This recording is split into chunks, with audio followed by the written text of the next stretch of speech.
should remember that she was not only a torchbearer, but she was a trailblazer for women's emancipation. Mongameli Cyril Ramaphosa umchaze umama Gertrude Shophe njengetshantliziyo lomzabalazo lazijula iJacu lisilwela amalungelo abasetyhini. Umama Gertrude Shophe ubekwe kwikhaya lakhe lokugqibela eRhawutini namhlanje. Mapolisa amkhulule uFezile Ngubane nobengumrhanelwa kwityala lokubulawa kuka-Ulurat Mongale. The police failed to help us. So I really don't know, but now, what can I say? I only believe in God. Abahlali baseTshepisonke Roodepoort eRhawutini bayavutha ngumsindo kwaye baxhalabile ngokuduka kukaTshegofatso Mothobi oneminyaka engama-21.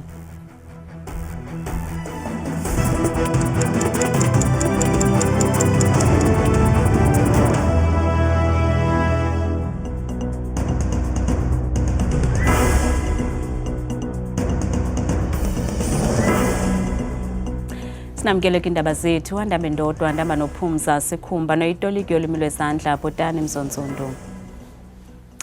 Sibike kwikhaya laso lokugqibela namhlanje iswenye somzabalazo umama Gertrude Shophe kumadlaka seWest Park eRhawutini. Mongameli Cyril Ramaphosa nobesenza intetho ephambili kulomngcwabo ukhethekileyo waseburhulumenteni umchaze umama Shophe njengetshantliziyo lomzabalazo elazijula iJacu lisilwela amalungelo abasetyhini. Umama Gertrude Shophe usweleke kwikhaya lakhe emva kwengulo ende kwiveki ephelileyo eneminyaka engama-99 ubudala. Ibingumbono omxesibe igcwele ime ngembambo iholo yaseWits University kuza kukhahlelwa okwagqibela kwisikhukukazi esimaphikwanqinqwa esalwa kwaqhumuthuli sisilwela amalungelo abasetyhini nabasebenzi. Umama uGertrude Shophe yayingomnye weembokodo ezaziphambili kumngcelele woomama wango-1956 owawuchasene nemithetho yokusetyenziswa kwamabhasi. Abantwana bakhe bamchaze njengomntu ebenothando nobelithanda kakhulu iqela le-ANC. She wants us to remember that we must always serve this ANC and the country with humility. Abo babenenyweba yokuncanca ulwazi kulombele ubhonxileyo bamchaze umama uShophe njengenkokheli ibithobekile. A brave leader, a courageous leader, but all that courage was carried and executed humbly. Ukanti lo wayesakuba ngumongameli weli umnumzana Thabo Mbeki uthi umama uGertrude Shophe ngomnye wabantu ababenegalelo elimandla ekwakhiweni koMzantsi Afrika omtsha. This is the generation that led us to liberation, and the generation that's led us as we've tried to build a new South Africa. And I think also I must say this, that she's not only a South African national, she's an internationalist. She was a very important leader of the International Democratic Women's Movement. Umongameli Cyril Ramaphosa wothulele umnqwazi esiswenye somzabalazo esithi ibisisithwalandwe intsika nogxalaba lubanzi lokuthwala inzingo zabasetyhini kunye nabo bonke abangathathi ntweni kweli. We should remember that she was not only a torchbearer, but she was a trailblazer for women's emancipation. We should remember her for her lifelong contribution to the struggle for freedom for all. Umama uShophe ushiya ngasemva kulomhlaba uMagadahlabayo ngameva nenkunzane abantwana bakhe ababini, abazukulwane abalithoba, isizukulwana esithandathu nesizukulwana sesizukulwana esinye. Hamba uyokuphumla ke ntombendala, ugalele ngazo zonke kwade kuphuka neyokuhlanganisa. Amapolisa amkhulule uFezile Ngubane nobengumrhanelwa kwityala lokubulawa kuka-Olorato Mongale nomzimba wakhe uye wafunyanwa eLombard West eRhawutini. NgoLwesine usapho, abahlobo, izalamane bezibambe inkonzo yakhe yesikhumbuzo nalapho achazwe njengomntu obeyimvuze-mvuze luthando. Njengoko ekhululiwe uFezile Ngubane, amapolisa azingela omnye umrhanelwa ekubulaweni kuka-Olorato. Abahlali baseTshepisonke Roodepoort eRhawutini bayavutha ngomsindo kwaye baxhalabile ngokuduka kukaTsegofatso Mothobi nowagqityelwa ukubonwa kule veki iphelileyo. Kungoku nje bathabathele kubo uxanduva lokukhangela uTsegofatso kwaye bakwazingela indoda nekholelwa ukuba ibindawonye nale ntwazana ngethuba inyamalala. Sele kusisithuba esingaphaya kweveki wadukayo uTsegofatso Mothobi waseRoodepoort. uTsegofatso wagqityelwa ukubonwa ngoLwesibini womhla wama-20 kuMeyi emva kokubuya esikolweni. Kurhanelwa ukuba ebenonxibelelwano nendoda engaziwayo nekungenzeka ukuba inesandla ekudukeni kwale ntwazana. Umama wakhe uhlele exhaleni nanjengoko kungekabikho mkhondo ngomntwana wakhe. The suspect, but the police failed to help us. So I really don't know, but now, what can I say? I only believe in God, and I believe my child is still alive. She will come. She's been protected by her ancestors. Amalungu osapho azibuze ziphendule zizama unobangela wokulahleka kukaTsegofatso. Now, when it comes to her relationship, she doesn't talk too much. Yeah, such things doesn't talk to me because of, like, one respect her too much. So I don't think like can share things like relationship, like I'm going to meet this guy or yeah. Tsegofatso uchazwe njengomntu othuleyo nothanda ukuzihlalela endlini kwaye oku kwenze ukuba kuqapheleke ngokukhawuleza ukuba ikhona ingxaki. The way ke tsebang Tshego ka teng ne le motho thotseng.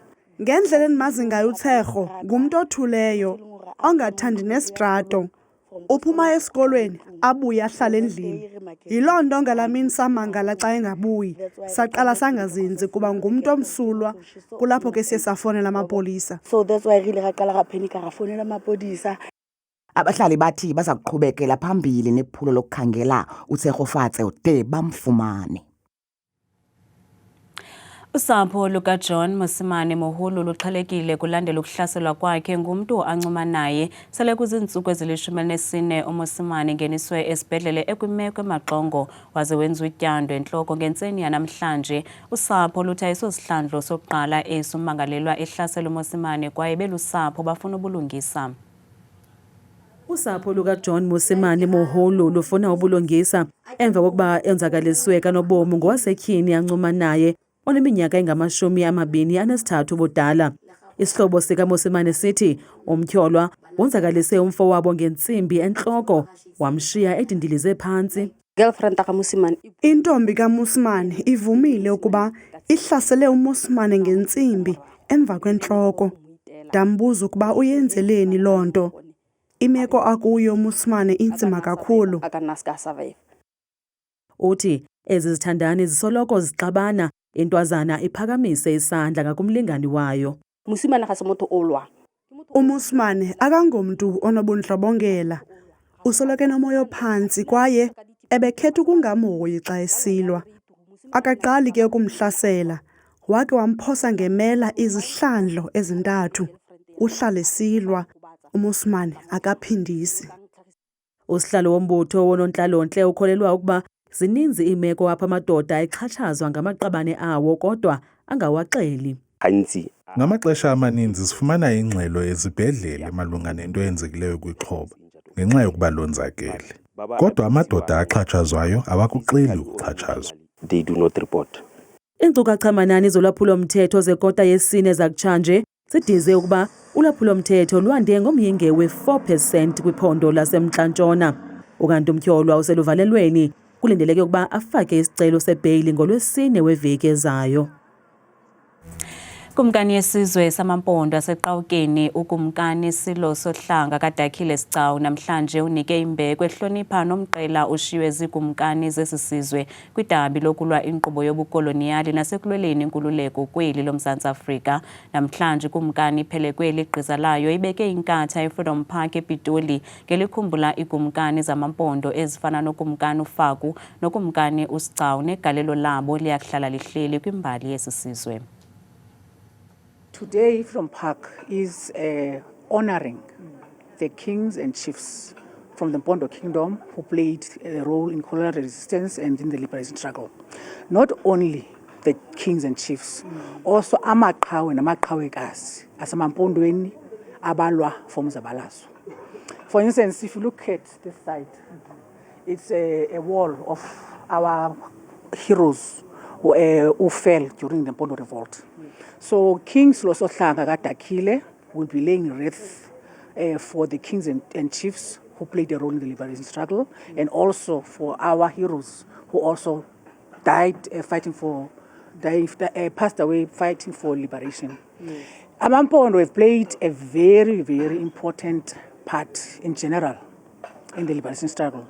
Mpondo Kingdom is the last kingdom in the southern Africa to be colonized. Umphathiso wesebe lobambiswano ngolawulo nemicimbi yezemveli uMnumzana Velenkosini Hlabisa ubongoza abazali kuba bazichaze izigulo zabantwana babo phambi kokuba babathumele kwizikolo zolwaluko. Lokahlabisa ebethetha kumsitho wesebe lakhe okuphehlelela ngokusesikweni ixesha lolwaluko lasebusika nobanjelwe eBloemfontein eFreystata namhlanje. Isebe lobambiswano ngolawulo nemicimbi yezemveli namhlanje liphehlelele ngokusesikweni ixesha lolwaluko lasebusika. Umyalezo ke ucace gca makungabikho bantwana baswelekayo okanye abafumana umonzakalo, mabaye bephila babuye bephila. Our message is simple and uncompromising. 0 deaths this winter season, as initiation must be a path to adulthood, not to death. Kunyaka opheleleyo bangama-94 abakhwetha abathe basweleka kulo lonke eli, kwaye izikolo zolwaluko ezingekho semthethweni zibe negalelo elikhulu kula manani. While illegal schools remain a serious concern, legal schools also fail to uphold adequate safety standards. Ukanti ke abantwana bomgquba bathi malibuyiselwe kubo elisiko ukunqanda ukusweleka kwabantwana. If the custodian of initiation school are the traditional leaders, then the traditional leaders they must put their hands and be in charge on the initiation school. Kuhlatywe ikhwelo ke kubazali ukuba bazichaze izigulo zabantwana babo phambi kokuba babathumele kwizikolo zolwaluko. Ubuyile umnyhadala womculo womnqunqo iMandela Bay Legacy Jazz Festival nalapha imvumi zalomasipala nephondo eMpuma Koloni zitshintshiselana ngeqonga zisonwabisa amanqila omculo kwidolophu yaseGqeberha. Lo mnyhadala ubanjelwe eMandela Bay Theatre Complex. uDumza Maswana nguye obhexesha lomsitho.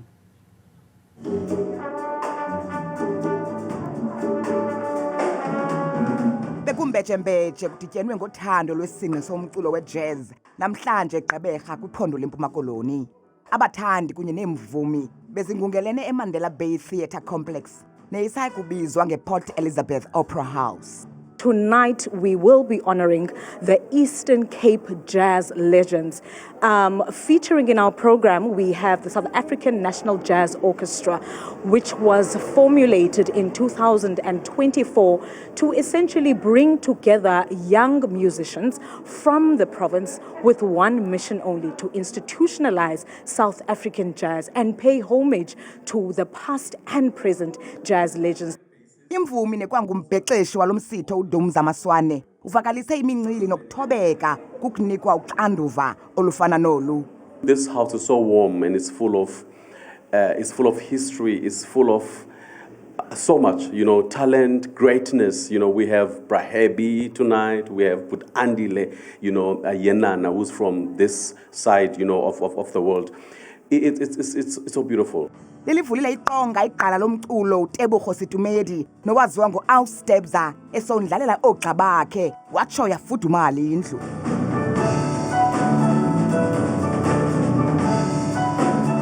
Lemibhiyozo ligugu nanjengoko yafukama amagqala afana noMongezi Feza, Tete Mbambisa, uJohnny Gyani, Chris McGregor, Oprah Hugh, dibala ntoni na.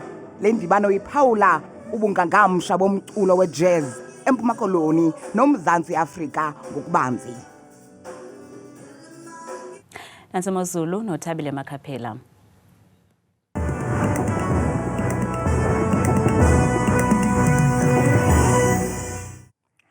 Kakhulu ke Madikela noMamzangwa kudeska yendaba ndiyakubulisa nawe mbukeli wam apha ekhaya ndikwamkele kaloku eqongeni lam leMozulu mna ke bethuna ngegama ndinguThabile intswakazi yaseBathenjini mvanje ke yenjenje iMozulu bukele ekhaya masiphawuleni kaloku umfanekiso wokuqala ke ogcinisa ngamandla kaloku apha nje iziganeko zeMozulu ezweni jikele uyabona ke mZulu nawo kuhle kakhulu pha kumbindi futhi napha kumazantsi kuyo ke lena ndawo yonke pha kodwa Cape futhi ndawo sifana phakathi koPriska ngexesha lasekuseni pha ngomso ngaye la 40 kuze baqhube futhi kakhulu mbukele ekhaya emva kwedinala balusoko lwasuku lwabo kwakhona futhi emini ngaye la 23 degrees kanti ke mbukele ekhaya siphawule ngokubanzi futhi amaqondo wakho phansi naphezulu lokuqala iphondo pha bethuna eMpuma Koloni ngamandla futhi kwintshona yalo ndawo ezifana pha koBurgersdorp kuyabanda ekuseni bevuswa liqanda qaba ngamandla kwakhona futhi emva kwedinala beyisonga la mini ko20 degrees kanti ke benjenje kwelaphondo eliseFreystata ngamandla bukela ekhaya futhi kwimpuma yalo yingqele mpela pha yakho Fixburg ngapha yakho qanda amaqondo okutshisa wabo phansi futhi afikela ku-4 ngexesha labo futhi lokuvuka phaya ekuseni sebenjenje ebukeli wam phaya ephondweni elisentshona Koloni ngamandla futhi kwimpuma yalo kwasekuseni futhi eBeaufort West qaba ngamaphaya ngo7 degrees napha kwimpuma lapho namazantsi futhi indawo ezifana phaya eGeorge ekuseni bevuswa ku9 degrees kanti ke sebenjenje phaya ephondweni eliseNorthern Cape ngamandla futhi kwindawo eziphakame kakhulu zalaphondo njengapha kaloku eKuruman kwasekuseni ngo-1 naphaya koKimberley yinkwankca kakhulu phaya yakhe la -2 benjenje ephondweni laseNorth West ngamandla kwaso futhi amazantsi Moruleng liqanda elifana nqoke phofu naphaya eFreiburg futhi ngo0 naphaya koMahikeng ungabanda mpela naseKlerksdorp phaya ekuseni bevuswa kuye la -1 kanti ke baphila kanje ephondweni laseGauteng apho sikhoyo ke thina ngawo lo mzuzu amazantsi futhi naphakala kokukhathele lesifika kuyabanda ngo3 degrees napha kwincwame elaphondo Soweto Alexandra Johannesburg kuyabanda kakhulu mpela ekuseni ngo5 degrees ekhaya baphila kanje futhi phaya ephondweni laseLimpopo kumantla ke apha eMzantsi Afrika ngamandla futhi kwincame yalo Polokwane ekuseni ngesithandathu napha kumantla futhi emusina kwakhona ngo12 degrees napha kwimpuma ePhalaborwa yinkwankca isensehle njalo kokubanzi mbukele ekhaya phaya ephondweni laseMpumalanga futhi ngamandla kumantla esikhukhuza ekuseni futhi ngo9 degrees napha kwincame laphondo eMalahleni kwakhona bevuswa kwakhona ngola 4 degrees napha eEmelo ngesithathu mbukele ekhaya vuma kaloku ndivale ndiso ngaphaya kwaZulu Natal ngosamazantsi futhi koOkstad ngo2 degrees napha eEscoli futhi ncame laphondo ngo5 kanti ukugqibela nqangu phaya kaloku eRichards Bay ekuseni phaya ngo16 nasemva kwedindala ngo26 mna ndikuthinde kangaka xesha lemiyole.